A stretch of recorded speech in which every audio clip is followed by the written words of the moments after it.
വചനം തിരുവചനം. ഷാലോം ടിവിയുടെ വചനം തിരുവചനം ശുശ്രൂഷയിലേക്ക് സ്വാഗതം. നമ്മളുടെ പീഡാനുഭവ ധ്യാനങ്ങൾ തുടർന്നു കൊണ്ടിരിക്കുകയാണ്. നമ്മളുടെ കർത്താവ് എന്തുകൊണ്ടാണ് കുരിശിനെ സ്നേഹിച്ചത്, കുരിശിനെ സ്വീകരിച്ചത്? കർത്താവിന് രക്ഷാകരമായ മറ്റ് പല മാർഗങ്ങളും അവലംബിക്കാമായിരുന്നിട്ടും കർത്താവ് കുരിശിനെ സ്വീകരിക്കുന്നത് നമ്മളെ അതിശയിപ്പിക്കുകയാണ്. നാളുകൾക്ക് മുമ്പ് ഇപ്പോൾ അമേരിക്കയിലുള്ള എൻ്റെ ഒരു സുഹൃത്ത്, അദ്ദേഹം ദുബായിൽ കരിസ്മാറ്റിക് നവീകരണത്തിൽ വളരെയധികം ആക്റ്റീവായിരിക്കുന്ന ജോസ് ആൻ്റണി എന്ന് പറഞ്ഞ ഒരു മനുഷ്യൻ, അദ്ദേഹം ഞാനുമായി സംസാരിച്ചു കൊണ്ടിരിക്കുമ്പോൾ ശാസ്ത്രപരമായ കാര്യങ്ങളിലൊക്കെ വളരെ കൗതുകത്തോടു കൂടി കർത്താവിനെക്കുറിച്ചുള്ള സത്യങ്ങൾ കണ്ടെത്താൻ ശ്രമിക്കുന്ന ആളാണ് അദ്ദേഹം എനിക്ക് ഒരു വലിയ രഹസ്യം കാണിച്ചു തന്നു. രസകരമാണത്. എല്ലാ മനുഷ്യരുടെയും ശരീരകോശങ്ങളിൽ ലാമിനിൻ എന്ന് പറയുന്ന ഒരു പ്രത്യേക ഭാഗമുണ്ട്, ഒരു ഘടകമുണ്ട്. ഈ ലാമിനിൻ്റെ ആകൃതി കുരിശിൻ്റെ ആകൃതിയാണ്. ഇത് മനുഷ്യ ശരീരത്തിലെ എല്ലാ കലകളിലുമുണ്ട്. ലാമിനിൻ്റെ ഒരു പ്രത്യേക ധർമ്മം എന്ന് പറയുന്നത് മനുഷ്യ ശരീരത്തെ അതിൻ്റെ ഘടനയോടുകൂടി നിലനിർത്തുന്നത് ലാമിനിനാണ്. അപ്പോൾ ലാമിനിൻ ഇല്ലെങ്കിൽ നമ്മുടെ മനുഷ്യ ശരീരത്തിന് ഈ ഘടന ഉണ്ടാവത്തില്ല, ഇങ്ങനെ കൂട്ടി യോജിപ്പിച്ച് നിർത്താനാവില്ല. അതിനുശേഷം അദ്ദേഹം എന്നെ ഒരു വലിയ ഫോട്ടോ കാണിച്ചു. അത് ഈ പ്രപഞ്ചത്തിൻ്റെ മുഴുവനുമുള്ള മനുഷ്യനെടുക്കാൻ പറ്റിയ ഒരു ഫോട്ടോയാണ്. അപ്പോൾ ഈ ഫോട്ടോയുടെ ഒരു പ്രത്യേകത, ഈ ഫോട്ടോയിൽ നമുക്ക് നേരെ നോക്കിയാൽ കാണാൻ സാധിക്കുന്നത്, ഗൂഗിളിലൊക്കെ അവൈലബിൾ ആണ് ഈ യൂണിവേഴ്സിൻ്റെ പിക്ചർ, ടെലസ്കോപ്പ് ആ സംവിധാനങ്ങളൊക്കെ ഉപയോഗിച്ച് എടുത്തതാണ്, ശാസ്ത്രജ്ഞന്മാരെടുത്തതാണ്. യൂണിവേഴ്സിൻ്റെ ഒരു പിക്ചർ നോക്കിയാൽ അതിനകത്ത് കൃത്യമായി നമുക്ക് കാണാൻ സാധിക്കും ഒരു വലിയ കുരിശിൻ്റെ അടയാളം. ഞാനീ പറയുന്നത് ചില സ്ഥലങ്ങളിൽ ഒരു മരമൊടിഞ്ഞ് വീണപ്പോൾ അതിലൊരു കുരിശാകൃതി കണ്ടു, ഒരു കല്ല് വന്ന് വീണപ്പോൾ, അങ്ങനെയുള്ള ഒരു വിശ്വാസത്തെ പ്രകീർത്തിക്കുന്ന രീതിയിലല്ല ഞാനിത് പറയുന്നത്.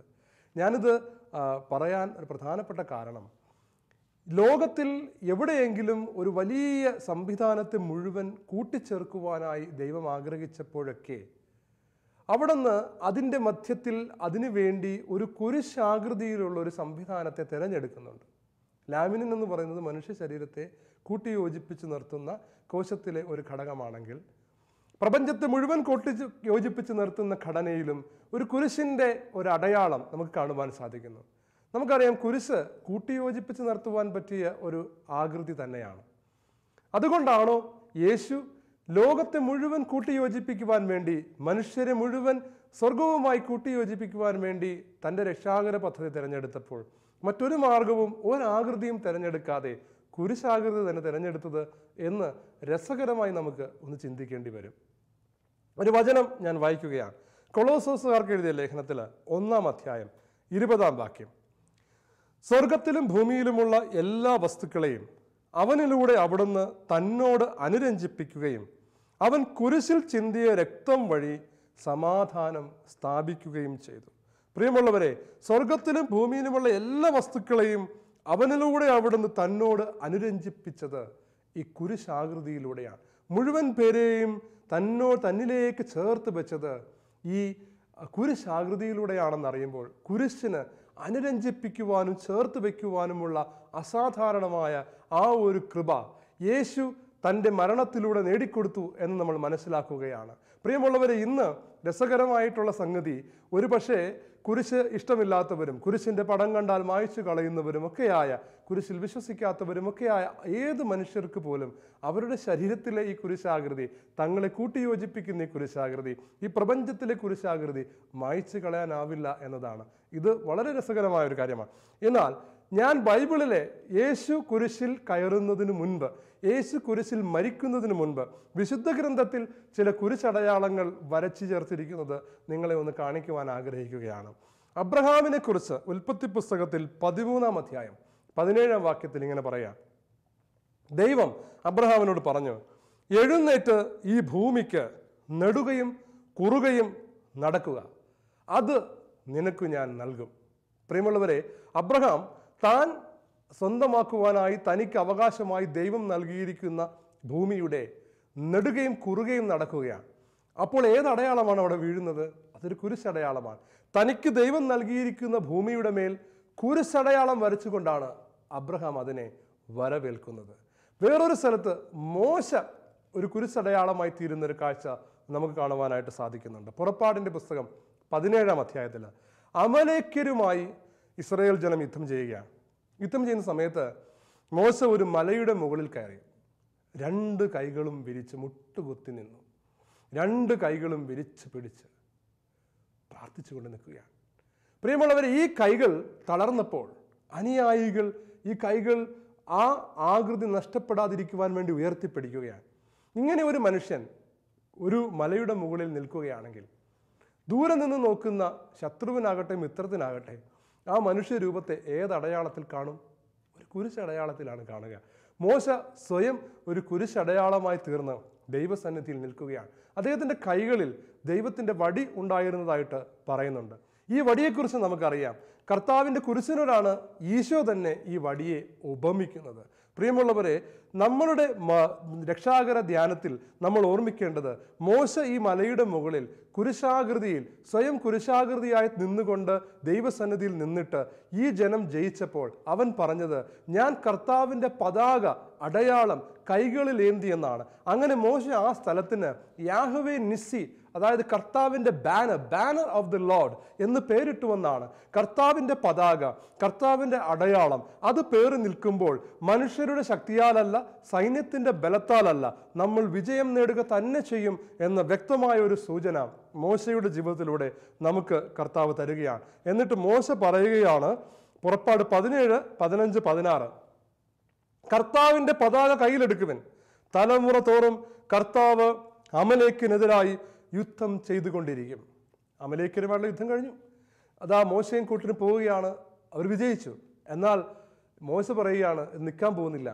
തലമുറകൾ തോറും നമ്മുടെ തലമുറയിലും അതേ യുദ്ധം തന്നെ നടക്കും. അമലേക്കർ എന്ന മനുഷ്യരല്ല, മോശ അവിടെ പ്രവചിക്കുകയാണ്. പിശാചുമായുള്ള അവൻ്റെ അനുചരന്മാരുമായുള്ള യുദ്ധം ഈ ലോകത്തിൽ ഇപ്പോഴും നടക്കുകയാണ്. ആ സമയത്ത് നിങ്ങൾ വലിയ പദ്ധതികളൊന്നും കാണിക്കണ്ട. നിങ്ങൾ ഒരു കാര്യം ചെയ്താൽ മതി.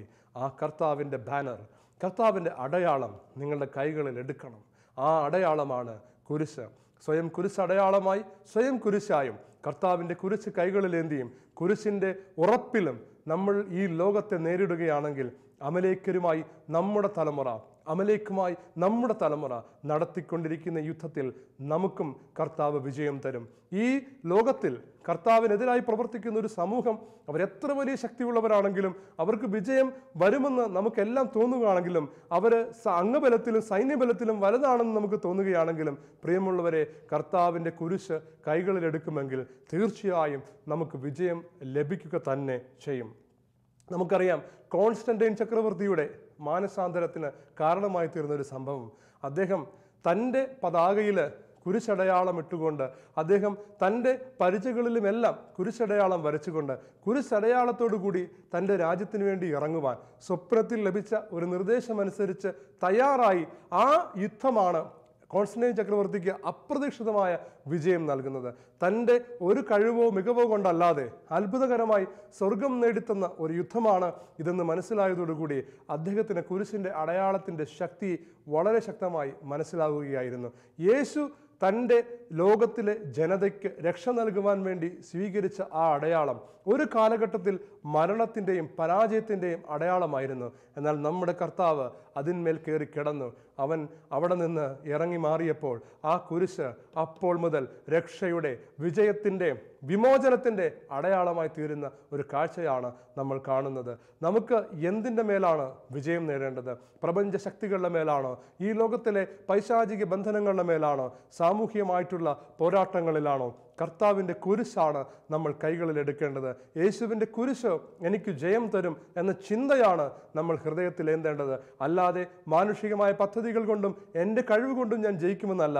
മോശയെപ്പോലെ ദൈവസന്നിധിയിലേക്ക് കരങ്ങളുയർത്തി സ്വയം കുരിശാകുവാനും കുരിശിൻ്റെ ബലത്തെക്കുറിച്ച് ചിന്തിക്കുവാനും നമുക്ക് സാധിക്കുമ്പോഴാണ് വിജയം നമ്മളിലേക്ക് കടന്നു വരുന്നത്. പ്രിയമുള്ളവരെ, നമ്മൾ 2-3 വിശുദ്ധരുടെ ജീവിതത്തിൽ ഉണ്ടായിട്ടുള്ള അനുഭവങ്ങൾ ഞാൻ പങ്കുവയ്ക്കുവാനായിട്ട് ആഗ്രഹിക്കുകയാണ്. ഈജിപ്തിൽ നമുക്ക് ഒരുപാട് സെയിൻറ്റ് ആൻ്റണീസ് ഉണ്ട്. പക്ഷേ നമ്മൾ പ്രധാനമായി ധ്യാനിക്കുന്ന 2 സെയിൻറ്റ് ആൻ്റണീസ്. ഒന്ന് പാതുവായിലെ സെയിൻറ്റ് ആൻ്റണിയാണ്. അദ്ദേഹം ഒരു വലിയ താപസനാണ്. ആദിമ നൂറ്റാണ്ടിൽ ഉണ്ടായിരുന്ന ആളാണ്. അദ്ദേഹം വർഷങ്ങളോളം ഒരു മരുഭൂമിയിൽ വേറൊരു ലൗകിക സുഖങ്ങളും ആസ്വദിക്കാതെ പൂർണ്ണമായി യേശുവിനെ ആരാധിച്ച് ജീവിച്ച ഒരാളാണ്. അദ്ദേഹം തൻ്റെ ആ പ്രാർത്ഥനയ്ക്ക് ശേഷം ലോകവുമായി കാണുന്ന സമയത്ത് ലോകത്തിലുള്ള പൈശാചിക ബന്ധനങ്ങൾക്ക് അടിമപ്പെട്ട നിരവധി മനുഷ്യരെ അവൻ്റെ അടുക്കലേക്ക് കൊണ്ടുവന്നു. ആ സമയത്തൊക്കെ ഈ വിശുദ്ധൻ ചെയ്ത വളരെ നിസ്സാരമായൊരു പ്രവൃത്തിയുണ്ട്. ഈ വിശുദ്ധൻ അവരുടെ മേൽ കൈകൾ കൊണ്ട് ഒരു കുരിശടയാളം വരയ്ക്കും. ആ സമയത്ത് ഏത് തരത്തിലുള്ള തിന്മയുടെ ബന്ധനമാണെങ്കിലും ആ വ്യക്തിയിൽ നിന്ന് വിട്ടുപോയി അവൻ സ്വതന്ത്രനാകുന്ന ഒരു അനുഭവമാണ് നമ്മൾ ചരിത്രത്തിൽ കാണുന്നത്. കുരിശടയാളത്തിൻ്റെ ഒരു വലിയ പ്രസക്തി, കുരിശ് നമ്മൾ ഓർമ്മിക്കുകയും ധ്യാനിക്കുകയും നമ്മുടെ ജീവിതത്തിൽ എടുത്തു കാണിക്കുകയും ചെയ്യുമ്പോൾ ദൈവം നമുക്ക് വിജയം തരുമെന്നതിൻ്റെ വലിയൊരു പ്രസക്തിയാണ് നമ്മൾ ഇവിടെ കാണുന്നത്. പ്രിയമുള്ളവരെ, വിശുദ്ധ പാതുവായിലെ വിശുദ്ധ അന്തോനി, അദ്ദേഹത്തിൻ്റെ ജീവിതത്തിൽ ഒരു വലിയ സംഭവം നമ്മൾ കേട്ടിട്ടുണ്ട്. അദ്ദേഹം ദേവാലയത്തിൽ പ്രാർത്ഥിച്ചു കൊണ്ടിരിക്കുന്ന സമയത്ത് പിശാച് അദ്ദേഹത്തെ ഭയപ്പെടുത്തുവാനായി പ്രത്യക്ഷപ്പെട്ടു എന്നാണ് പറയുന്നത്. എന്നാൽ ഇദ്ദേഹത്തെ ഭയപ്പെടുത്തുവാനായി പിശാച് പ്രത്യക്ഷപ്പെടുന്ന സമയത്ത് വിശുദ്ധൻ കൂസലൊന്നുമില്ലാതെ തറയിൽ മാർബിളിൽ ഒരു കുരിശടയാളം വരച്ചു. ഈ കുരിശടയാളം കണ്ട ഉടനെ തന്നെ പിശാച് അപ്രത്യക്ഷമായി ഭയന്ന് നിലവിളിച്ച് ഓടിക്കളഞ്ഞു എന്നാണ് വിശുദ്ധൻ്റെ ജീവിതത്തിൽ നമ്മൾ വായിക്കുന്നത്. പ്രിയമുള്ളവരെ, വിശുദ്ധ ബെനഡിക്റ്റ് അദ്ദേഹത്തിൻ്റെ ജീവിതത്തിലും അദ്ദേഹത്തിന് ഏതു തരത്തിലുള്ള പ്രതിസന്ധി ഉണ്ടാകുമ്പോഴും വിശുദ്ധ കുരിശിൻ്റെ അടയാളമായിരുന്നു അദ്ദേഹം ഏറ്റവും കൂടുതൽ ഉപയോഗിച്ചിരുന്നത്. ഇങ്ങനെ ഒരു കഥ നമ്മൾ പറഞ്ഞു കേട്ടിട്ടുണ്ടല്ലോ. അദ്ദേഹത്തിന് വിഷം കലർത്തിയ ഭക്ഷണം കൊടുത്തപ്പോൾ ആ വിഷം കലർത്തിയ ഭക്ഷണം അതാണെന്ന് മനസ്സിലാക്കിയ അദ്ദേഹം കർത്താവായ യേശുവിൻ്റെ നാമത്തിൽ കുരിശടയാളം വരച്ചുകൊണ്ടാണ് അതിൻ്റെ വിഷത്തിൻ്റെ ശക്തിയെ നിർവീര്യമാക്കിയത് എന്നാണ് നമ്മൾ കാണുന്നത്. പ്രിയമുള്ളവരെ, നമ്മുടെ അയർലൻഡിനെ മുഴുവൻ വിശുദ്ധീകരിക്കുവാനായി ഇറങ്ങിപ്പുറപ്പെട്ട വിശുദ്ധനാണ്. അത്യത്ഭുതകരമായ രീതിയിൽ ഒരു രാജ്യത്തെ നേടിയ വിശുദ്ധനാണ് സെയിൻറ്റ് പാട്രിക്. സെയിൻറ്റ് പാട്രിക്കിൻ്റെ ജീവിതത്തിൽ അദ്ദേഹം വലിയ വലിയ എതിരാളികളെ നേരിടുമ്പോഴൊക്കെ അദ്ദേഹം പിതാവിൻ്റെയും പുത്രൻ്റെയും പരിശുദ്ധാത്മാവിൻ്റെയും നാമത്തിൽ കുരിശ് വരച്ച് കുരിശടയാളം വരയ്ക്കുമ്പോഴാണ് ഈ തിന്മശക്തികൾ പൂർണ്ണമായും കീഴടങ്ങുന്നത് എന്നാണ് അദ്ദേഹത്തിൻ്റെ ജീവിതത്തിൽ നമ്മൾ വായിച്ചു കേൾക്കുന്നത്. ഞാൻ ഓർക്കുകയാണ്, നമ്മളുടെ വൈദികരും നമ്മളുടെ പിതാക്കന്മാരും നമ്മുടെ സഭയിലെ അധികാരികളും ആത്മീയ അധികാരം സിദ്ധിച്ചവരുമെല്ലാം നമുക്ക് കുരിശടയാളം കൊണ്ട് നമ്മളെ ആശീർവദിക്കാറുണ്ട്. അതുപോലെ തന്നെ നമ്മളെ തന്നെ ആശീർവദിക്കുവാനായി സഭ നമുക്ക് നൽകിയിരിക്കുന്ന ഒരു കുരിശടയാളമാണ് നമ്മൾ ത്രിത്വസ്തുതി എന്ന് പറയുന്നത്. ത്രിത്വസ്തുതിയിൽ സ്വയം നമ്മളെ തന്നെ കുരിശടയാളം കൊണ്ട് വിശുദ്ധീകരിക്കുവാൻ വേണ്ടി സഭ നമ്മളോട് ആഹ്വാനം ചെയ്യുകയാണ്. ഞാൻ ഇങ്ങനെ കേട്ടിട്ടുണ്ട്, വിശുദ്ധ അൽഫോൻസാമ്മ തൻ്റെ ജീവിതത്തിൽ ഒരു വലിയ സാധന, ഒരു വലിയ ഭക്താഭ്യാസം കൊണ്ടു നടക്കുമായിരുന്നുവെന്നാണ്. അതായത് 100 തവണ ത്രിത്വസ്തുതി ചൊല്ലും ഏതെങ്കിലും ഒരു പ്രത്യേക നിയോഗത്തിന് വേണ്ടി. 100 തവണ. അതായത് പണ്ട് കരിസ്മാറ്റിക് നവീകരണമൊക്കെ കടന്നു വരുന്നതിന് മുൻപ് അൽഫോൻസാമയൊക്കെ കർത്താവിനെ ഒറ്റയ്ക്ക് സ്തുതിച്ചിരുന്നത് ത്രിത്വസ്തുതികൾ ആവർത്തിച്ച് ചൊല്ലിക്കൊണ്ടാണ്. പിതാവിനും പുത്രനും പരിശുദ്ധാത്മാവിനും സ്തുതി, ഇങ്ങനെ ആവർത്തിച്ച് ആദിയിലെ പോലെ ഇപ്പോഴും എപ്പോഴും എന്നേക്കും അങ്ങനെ പറഞ്ഞുകൊണ്ട് അൽഫോൻസാമ 100 തവണ കർത്താവിന് സ്തുതി അർപ്പിക്കും. അപ്പോൾ പലപ്പോഴും നിയോഗങ്ങൾ നടക്കുന്നു അല്ലെങ്കിൽ അതൊക്കെ സാധിക്കുന്നു എന്ന് അൽഫോൻസാമ സാക്ഷ്യപ്പെടുത്തിയതായിട്ട് കേട്ടിട്ടുണ്ട്. ഈ സംഭവം തന്നെ മറ്റനേകം കന്യാസ്ത്രീകൾ മറ്റുള്ളവർക്ക് ഉപദേശിച്ചു കൊടുക്കുന്നതും അത് ഫലപ്രദമാകുന്നതും എൻ്റെ ജീവിതത്തിലും ചില ഘട്ടങ്ങളിലൊക്കെ ഞാൻ ഉപയോഗിച്ച് ഫലം കണ്ടിട്ടുള്ളതുമാണ്. പ്രിയമുള്ളവരെ, നമ്മളുടെ ജീവിതത്തിൽ കുരിശടയാളത്തിന് വലിയ പ്രസക്തിയുണ്ട്. എന്നാൽ നമ്മൾ പലപ്പോഴും കുരിശടയാളം വരയ്ക്കുമ്പോൾ നമ്മൾ ചിന്തിക്കുക, നമ്മളുടെ ജീവിതത്തിൽ കർത്താവിൻ്റെ കുരിശില്ലെങ്കിൽ നമ്മളൊരു കുരിശ് പേറിയത് കൊണ്ട് എന്തെങ്കിലും അർത്ഥമുണ്ടോ? നമ്മളുടെ ഈശോയുടെ ഉള്ളിലാണ് ഈശോ ആദ്യം കുരിശ് പേറിയത്, അതിനുശേഷമാണ് ഈശോ കുരിശിലേറിയത്. നമ്മൾ അറിയണം, കുരിശിൽ ഈശോയുടെ അപ്പുറവും ഇപ്പുറവും വേറെ 2 ആൾക്കാരും കിടപ്പുണ്ടായിരുന്നു. അവരും കുരിശിലാണ് കിടന്നത്. പക്ഷേ ഈശോ കുരിശിൽ കിടന്നത് മൂലമുണ്ടായ ഒരു വലിയ ശക്തി അവരുടെ ജീവിതത്തിൽ അല്ലെങ്കിൽ അവരുടെ ആ മരണം കൊണ്ട് അവർക്കോ മറ്റുള്ളവർക്കോ ഉണ്ടാകുന്നില്ലല്ലോ. എന്താണ് ഈശോയുടെ കുരിശ് ഈശോയ്ക്ക് വലിയ പ്രാധാന്യത്തോടു കൂടി വിജയപ്രദമായി തീരുന്നത് എന്നൊന്ന് മനസ്സിലാക്കണം. ഈശോ കുരിശിനെ വിജയത്തിൻ്റെ അടയാളമായി ആ സഹനത്തെ നേരത്തെ സ്വീകരിക്കുകയും സ്നേഹിക്കുകയും ചെയ്തവനാണ്. ഈശോ ആ സ്നേഹത്തോടു കൂടെയാണ് തൻ്റെ ജീവിതത്തിലെ ആ സഹനത്തെ ഏറ്റുവാങ്ങിയത്. ഇതെനിക്ക് വരേണ്ടത് തന്നെയാണ്, ഇത് ഞാൻ സ്വീകരിക്കേണ്ടതാണ് എന്ന് ഈശോ പറഞ്ഞിരുന്നു. നമ്മളുടെ എല്ലാവരുടെയും ജീവിതത്തിൽ ഇതുപോലെ കർത്താവ് കുരിശിന് സമാനമായ വേദനകൾ തരാറുണ്ട്. ഈശോ തന്നെ പറഞ്ഞല്ലോ, സ്വന്തം കുരിശെടുക്കാതെ ആർക്കും എൻ്റെ പിന്നാലെ വരാൻ സാധിക്കത്തില്ല. ഇന്ന് നമ്മളെ കൊല്ലുവാനായി നമ്മുടെ നാട്ടിലൊന്നും നമുക്കറിയാം, ഇന്നത് സംഭവിക്കുന്നുണ്ട് ലോകത്തിൽ. പക്ഷെ നമ്മുടെ നാട്ടിൽ, നമ്മുടെ സാധാരണ കത്തോലിക്കരുടെ ജീവിതത്തിൽ കുരിശിൻ്റെ നേരിട്ടുള്ള അനുഭവങ്ങൾ വളരെ കുറവാണ്, സാധ്യത വിരളമാണ്. എന്നാൽ നമ്മളുടെ എല്ലാവരുടെയും ജീവിതത്തിൽ കർത്താവ് അനുവദിക്കുന്നതായ ചില വേദനകൾ, സഹനങ്ങൾ, മറ്റുള്ളവരിൽ നിന്നുണ്ടാകുന്ന ദ്രോഹങ്ങൾ, അതുപോലെ തന്നെ മറ്റു പല പ്രവൃത്തികൾ, ഇതൊക്കെ നമ്മൾ സംഭവിക്കുന്ന സമയത്ത് അതിൽ നിന്ന് ഓടി അകലാനും അതിനെ സ്വീകരിക്കാതിരിക്കുവാനുമുള്ള നമ്മുടെ ഒരു മനസ്ഥിതിയുണ്ടല്ലോ. ആ കഷ്ടപ്പാട് എനിക്ക് വേണ്ട എന്ന് പറയുന്ന കർത്താവ് നമ്മളെ വിശുദ്ധീകരിക്കുവാൻ വേണ്ടി ഒരു വ്യക്തിയെ ഏൽപ്പിക്കുന്ന സമയത്ത് നമ്മൾ പറയുന്നു, ഈ വ്യക്തി എനിക്ക് കുരിശാണ്, എനിക്ക് ഈ വ്യക്തി വേണ്ട. വിശുദ്ധീകരിക്കുവാൻ വേണ്ടി കർത്താവ് നമ്മളെ ചില സ്ഥലങ്ങളിൽ കൊണ്ടുപോകുന്ന സമയത്ത് പറയുന്നു, ഈ സ്ഥലം എനിക്ക് കുരിശാണ്, ഇതെനിക്ക് വേണ്ട. ഞാനൊരു കഥ ഓർക്കുകയാണ്. ഒരു സോഷ്യൽ മീഡിയയിലൊക്കെ വളരെയധികം പ്രചരിച്ച ഒരു ചെറിയ ഉപമയാണ്. അതായത് കുറേ ആളുകൾ കുരിശുമായി പോകുകയാണ്. അങ്ങനെ കുരിശുമായി പോകുമ്പോൾ ഇതിൽ ഒരാൾ യേശുവിനോട് പറയുന്നു, കർത്താവ്, ഈ കുരിശ് എനിക്ക് ഇത്രയും വലുപ്പം എനിക്ക് ആവശ്യമില്ല, അതുകൊണ്ട് ഞാനിത് കുറയ്ക്കാൻ പോവുകയാണ്. അങ്ങനെ അയാൾ ഒരു ചെറിയ കോടാലി എടുത്ത് ഈ കുരിശിൻ്റെ കുറച്ച് ഭാഗം ആദ്യം മുറിച്ചു. പിന്നെ അദ്ദേഹം പോവുകയാണ്. വീണ്ടും അദ്ദേഹത്തിന് ആ കുരിശും വിഷമമായിട്ട് തോന്നി. ബാക്കിയുള്ളവരെല്ലാം അവരുടെ കുരിശുമായിട്ട് പോവുകയാണ്. എന്നാൽ ഈ ആൾ മാത്രം ഈ കുരിശിൻ്റെ നീളം കുറച്ച് വന്നു. അവസാനം കുറച്ച് അദ്ദേഹത്തിന് വളരെ ഈസി ആയിട്ട് എടുക്കാൻ പറ്റുന്ന രീതിയിലേക്ക് വരികയാണ്. അങ്ങനെ അദ്ദേഹം ആ കുരിശുമായിട്ട് ഇങ്ങനെ നടക്കുമ്പോൾ പുള്ളിക്ക് ഭയങ്കര സന്തോഷം. കാരണം എന്താ, ബാക്കി എല്ലാവരും അവരുടെ കുരിശും ചുമന്ന് പോകുന്നു, ഞാൻ മാത്രം വളരെ ലളിതമായി ഈ കുരിശിനെ വെട്ടിക്കുറച്ചു. മണ്ടന്മാർ, മടയന്മാർ അങ്ങനെ വിചാരിച്ചുകൊണ്ട് ഇദ്ദേഹം ഈ യാത്ര മുന്നോട്ട് പോകുന്ന സമയത്ത് പെട്ടെന്നാണ് മുൻപിലൊരു ഗർത്തം വന്നത്. അപ്പോൾ ദൈവദൂതന്മാർ ആളുകൾക്ക് നിർദ്ദേശം കൊടുത്തു, നിങ്ങളുടെ കയ്യിലിരിക്കുന്ന കുരിശെടുത്ത് ഈ ഗർത്തത്തിൻ്റെ കുറുകെ വെച്ചാൽ മതി, ഈ ഗർത്തം നിങ്ങൾക്ക് കടന്ന് വരാം. ആ കുരിശ് അതോടുകൂടി അപ്രത്യക്ഷമാകും.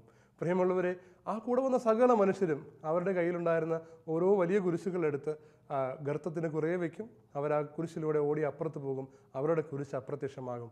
ഈ മനുഷ്യൻ്റെ കയ്യിലും ഉണ്ടൊരു കുരിശ്, പക്ഷേ അദ്ദേഹം അത് ചെറുതാക്കി കളഞ്ഞത് കാരണം ആ ഗർത്തം കടക്കുവാനുള്ള പ്രാപ്തി അദ്ദേഹത്തിന് ഇല്ലാതെ പോയി. പ്രിയമുള്ളവരെ, നമ്മളുടെ ജീവിതത്തിൽ കർത്താവ് അനുവദിക്കുന്ന കുരിശുകൾക്കൊരു വലിയ പ്രസക്തിയുണ്ട്. നമ്മളുടെ മുൻപിൽ കാണുന്ന ഭാവിയിലെ അല്ലെങ്കിൽ നമ്മൾ കടന്നു പോകേണ്ടതായ വഴികളിലെ വലിയ വലിയ കിടങ്ങുകളും മറ്റ് വഴിതരണികളും കടന്നു പോകുവാൻ വേണ്ടി ദൈവം നമുക്ക് ശക്തി പകരുവാൻ വേണ്ടി അനുവദിച്ചു തരുന്നതാണ് നമ്മുടെ ജീവിതത്തിലെ കുരിശ്. ആ കുരിശ് നമ്മൾ സ്വീകരിക്കുകയും മുന്നോട്ട് പോവുകയും ചെയ്യുമ്പോൾ തീർച്ചയായിട്ടും നമ്മുടെ ജീവിതത്തിൽ ആ കുരിശ് ഉപയോഗിച്ചുകൊണ്ട് നമുക്ക് നമ്മുടെ മുൻപിൽ വരുന്ന പ്രതിസന്ധികളെ കടന്നു പോകുവാനായിട്ട് സാധിക്കും. നമുക്കറിയാം, വളരെ കൃത്യമായി എല്ലാവർക്കും അറിയാവുന്ന ഉദാഹരണമാണല്ലോ ഇത്. പരീക്ഷക്കാലത്ത് മക്കൾക്കുണ്ടാകുന്നത് വലിയൊരു സഹനമാണ്. TV കാണാൻ പറ്റില്ല, ഒന്നും സംഭവിക്കില്ല, ക്രിക്കറ്റ് കളിക്കാൻ പോകാനാവില്ല, മറ്റൊന്നും ചെയ്യാനാവില്ല. പഠനം. അങ്ങനെ പഠനം മാത്രമായി ഈ മക്കളൊക്കെ വീട്ടിലിങ്ങനെ ഇരിക്കുമ്പോൾ അച്ഛനും അമ്മയ്ക്കും സന്തോഷമാണ്. അവർ പറഞ്ഞു കൊടുക്കുന്നത്, ഇതൊരു ചെറിയ സഹനത്തിൻ്റെ കാലഘട്ടമാണ്, നീ എത്രമാത്രം ഇതിനെ സ്വീകരിക്കുന്നോ അത്രമാത്രം എളുപ്പമായിരിക്കും നീ പരീക്ഷ കടക്കാൻ പോകുന്നത്. നീ എത്രമാത്രം കുറച്ച് ഇതിനെ സ്വീകരിക്കുന്നോ അത്രമാത്രം നീ പരീക്ഷയുടെ മുമ്പിൽ പരാജയപ്പെടും. ഇങ്ങനെ നമ്മളുടെ സാധാരണ ജീവിതത്തിൽ പോലും കുരിശിൻ്റെ ശക്തിയും പ്രസക്തിയും എന്താണെന്ന് നമുക്കറിയാം. എന്നാൽ ആ അറിവ് നമ്മൾ ഒരിക്കലും നമ്മുടെ ആത്മീയ മണ്ഡലങ്ങളിൽ ഉപയോഗിക്കാറില്ല. നമ്മളുടെ ജീവിതത്തിൽ നമ്മളുടെ മുൻപിൽ കടന്നു വന്നിരിക്കുന്ന ഓരോ സാഹചര്യങ്ങളും കർത്താവ് നമുക്ക് തരണം ചെയ്യാൻ വേണ്ടി തന്നിട്ടുള്ളതാണ്. നമുക്ക് താങ്ങാനാവാത്ത ഒരു കുരിശും കർത്താവ് നമ്മളെ ഏൽപ്പിക്കുകയില്ല. മാത്രമല്ല, കർത്താവിൻ്റെ വചനവും എൻ്റെ നുകം വഹിക്കാൻ എളുപ്പമുള്ളതെന്ന കർത്താവിൻ്റെ ആശ്വാസവും നമ്മൾ ഓർമ്മിക്കണം. കർത്താവാണ് നമുക്ക് തരുന്നതെങ്കിൽ ആ നുകം നമുക്ക് വഹിക്കുവാൻ തീർച്ചയായിട്ടും സാധിക്കും പ്രിയമുള്ളവരെ. എന്നാൽ നമ്മൾ കടന്നു പോകുന്ന സമയത്ത് നമുക്കത് വേദനാജനകമായിരിക്കും. എന്നാൽ തിരിഞ്ഞു നോക്കുമ്പോൾ നമ്മളിത് എത്ര ശക്തി ഉള്ളതാക്കി മാറ്റിയിരിക്കുന്നു എന്ന് നമുക്ക് അറിയുവാനായിട്ട് സാധിക്കും. ഞാൻ ഓർക്കുകയാണ്, എൻ്റെ ജീവിതത്തിൽ പലപ്പോഴും കുഞ്ഞുനാളുകളിൽ ഏറെ തിരസ്കരണം ഞാൻ അനുഭവിച്ചിട്ടുണ്ട്. തിരസ്കരണം, ഒറ്റപ്പെടൽ, പലപ്പോഴും എന്നെ ആർക്കും മനസ്സിലാക്കാൻ പറ്റാതെ വരിക, ഇങ്ങനെ വളരെ വേദനാജനകമായ ഒരൊറ്റപ്പെടലിൻ്റെ കാലഘട്ടം പലപ്പോഴും വർഷങ്ങൾ ഞാൻ അനുഭവിച്ചിട്ടുണ്ട്. ഒരു കുഞ്ഞായിരിക്കുമ്പോഴാണ് എനിക്കിതൊക്കെ ഉണ്ടായത്. എന്നാൽ കുറച്ച് നാളുകൾ കഴിഞ്ഞ് കർത്താവ് എന്നെ തൻ്റെ ശുശ്രൂഷകൾക്ക് വിളിച്ച് എൻ്റെ ശുശ്രൂഷയുടെ ആദ്യ കാലഘട്ടങ്ങളിൽ ഞാൻ ശുശ്രൂഷ ചെയ്തുകൊണ്ടിരിക്കുന്ന പലയിടങ്ങളിലും ആദ്യമായി പ്രാർത്ഥനാ ഗ്രൂപ്പുകൾ ഉണ്ടാക്കിയ സ്ഥലങ്ങളുണ്ട്. ഞങ്ങളായിരുന്ന സ്ഥലങ്ങളിലൊക്കെയും ചിലപ്പോൾ പ്രാർത്ഥനാ ഗ്രൂപ്പുകൾ തുടങ്ങി വയ്ക്കുക, അല്ലെങ്കിൽ ഉള്ള ഗ്രൂപ്പുകളെ ശക്തിപ്പെടുത്തുവാൻ വേണ്ടി ആ സഭയോട് ചേർന്ന് പ്രവർത്തിക്കുക. ഇതൊക്കെയായിരുന്നു എൻ്റെ ശുശ്രൂഷകളും എൻ്റെ ജോലിയുമൊക്കെ. ആ സമയത്ത് കർത്താവിന് വേണ്ടി ഞാൻ അധ്വാനിക്കുമ്പോൾ ചില സ്ഥലങ്ങളിലൊക്കെ ശക്തമായ മനുഷ്യർക്ക് നമ്മളെ മനസ്സിലാക്കാൻ പറ്റാത്ത, ഒറ്റപ്പെട്ടു പോകുന്ന അവസ്ഥകൾ, ആരും കൂടെ നിൽക്കാത്ത അവസ്ഥകൾ, ഇതൊക്കെ പലപ്പോഴും നേരിട്ടിട്ടുണ്ട്. ആ സമയത്ത് നമ്മളെ അവർ മനസ്സിലാക്കിയില്ലെങ്കിലും അവരെ തിരിച്ചു സ്നേഹിക്കാൻ പറ്റുന്ന വിധത്തിൽ സ്ട്രോങ് ആയ ഒരു ഹൃദയം എൻ്റെ ജീവിതത്തിൽ എനിക്ക് അനുഭവിക്കാൻ പറ്റി. ആ സമയത്ത് ഞാൻ പ്രാർത്ഥിക്കുകയും എൻ്റെ കഴിഞ്ഞകാല ജീവിതത്തെക്കുറിച്ച് ആലോചിക്കുകയും ചെയ്തപ്പോൾ ഞാൻ എന്നോട് തന്നെയും എൻ്റെ സഹപ്രവർത്തകരോടും പറഞ്ഞിട്ടുള്ളൊരു കാര്യം, ഞാൻ തീയിൽ കുരുത്തതാണ്, വെയിലത്ത് പാടില്ല എന്നാണ്. കാരണം എൻ്റെ കർത്താവ് കുഞ്ഞുനാളിൽ ഒറ്റപ്പെടലിനെ അതിജീവിക്കേണ്ടത് എങ്ങനെയാണെന്ന് എന്നെ പഠിപ്പിച്ചിട്ടുണ്ട്. മറ്റുള്ളവർ മനസ്സിലാക്കാത്തതിനെ അതിജീവിക്കേണ്ടത് എങ്ങനെയാണെന്ന് എന്നെ പഠിപ്പിച്ചിട്ടുണ്ട്. അന്ന് അങ്ങനെ പഠിച്ച് വളർന്നു വന്ന എനിക്ക് പെട്ടെന്നൊരു ഒറ്റപ്പെടലോ എതിർപ്പോ പ്രതിസന്ധികളോ ഉണ്ടായാൽ ആർക്കും എന്നെ അസ്വസ്ഥമാക്കാൻ പറ്റാത്ത വിധത്തിൽ എൻ്റെ മനസ്സിന് കർത്താവ് വലിയ ദാർഢ്യം തന്നിരിക്കുകയാണ്. അത് കാരണം, ആ ദൃഢത കാരണം അവിടെ ഞാൻ പരിഭ്രമിക്കുന്നില്ല, ആരുമില്ലല്ലോ എന്ന് വിചാരിച്ച് ക്ഷീണിച്ചു പോകുന്നില്ല, തളർന്ന് പിന്നോട്ട് പോകുന്നില്ല. കർത്താവ് ഏൽപ്പിച്ച ദൗത്യമാണ്, സഭയ്ക്ക് വേണ്ടിയിട്ടുള്ളതാണ് എന്നറിയാവുന്നത് കൊണ്ട് അതുമായി മുന്നോട്ട് പോകുവാനായിട്ട് കർത്താവ് എന്നെ ശക്തിപ്പെടുത്തി. ഇപ്പോൾ എനിക്ക് മനസ്സിലാകുന്നു, എൻ്റെ കഴിഞ്ഞ കാലത്തിലെ വേദനകളെല്ലാം കർത്താവ് എനിക്ക് കൃപയാക്കി മാറ്റുകയായിരുന്നു.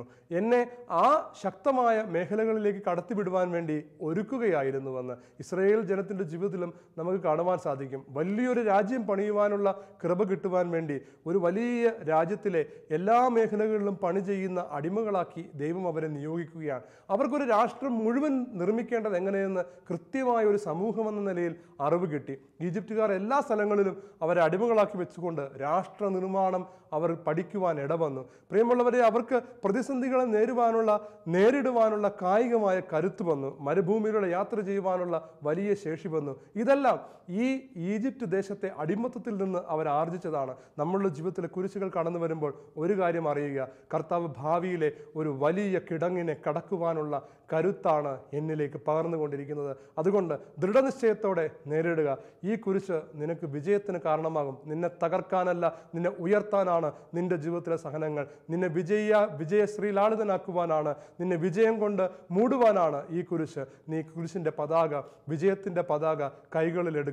കർത്താവ് അമലേഖ്യരുമായിട്ടുള്ള യുദ്ധത്തിൽ നിനക്ക് വിജയം നൽകുക തന്നെ ചെയ്യും. പ്രാർത്ഥിക്കാം. കർത്താവേ, എൻ്റെ ജീവിതത്തിലെ കുരിശ് വലിയ ശക്തിയോടുകൂടി ഏറ്റെടുത്തുകൊണ്ട് അങ്ങയുടെ കുരിശിൻ്റെ പതാക കൈകളിൽ ഏന്തി ഈ ലോകത്തിലെ സകല പ്രതിസന്ധികളെയും അനായാസം കടന്നു പോകുവാനുള്ള കരുത്ത് എനിക്ക് നൽകണമേ. കർത്താവേ, എൻ്റെ കായിക ബലത്തിലല്ല, എൻ്റെ ബുദ്ധി വൈഭവത്തിലല്ല, പിന്നെയോ നിൻ്റെ കുരിശിൻ്റെ ശക്തിയാൽ എനിക്ക് ജയമുണ്ടാകട്ടെ. പിതാവിൻ്റെയും പുത്രൻ്റെയും പരിശുദ്ധാത്മാവിൻ്റെയും നാമത്തിൽ ആമേൻ.